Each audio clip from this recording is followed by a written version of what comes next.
ברוכים הבאים לתחילתו של המשחק הגדול מכולם, 6 + 6! גאה להציג בפניכם בצהוב ילדי ערוצי זהב, כיתה ד' שישית מבית הספר גולדה מאיר מכפר סבא.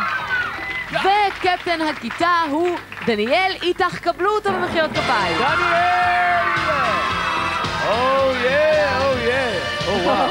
כמעט עשית קליקה. קפטן דניאל, מה שלומך? בסדר. הכל טוב?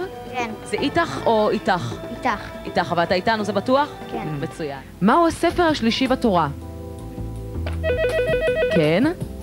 ויקרא. נכון, תשובה נכונה. מי היא השכנה הגדולה ביותר של ישראל? השכנה הגדולה ביותר של ישראל. מצרים, נכון, תשובה נכונה. כמה זה תריסר? 12, נכון, תשובה נכונה. ואנחנו עוברים, מישהו רוצה כפול או כלום? בזמן מהיר אני מבקש. 3, 4. אוקיי. הכדורסל יוצא החוצה ולתוך המערה. לתוך המערה בטיל. כמה שיותר מהר. ונקלוע לסל בסוף. תפוס חזק את ההר, יפה. מצוין. להוריד את המעלית למטה. ומפתח. הנה זה יורד. סטטוס. פול גז. כן. 8-9. יפה מאוד, מחיאות כפיים לנבחרת הצהובה. דקה 59.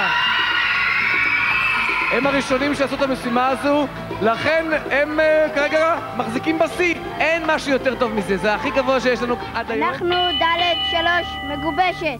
לכולנו ביחד וכל אחד לחוד. יש שפע של רעיונות, חידושים והמצאות. כולנו אוהבים אתגרים לפתור וחידות גם, ולפצח שאלות קשות.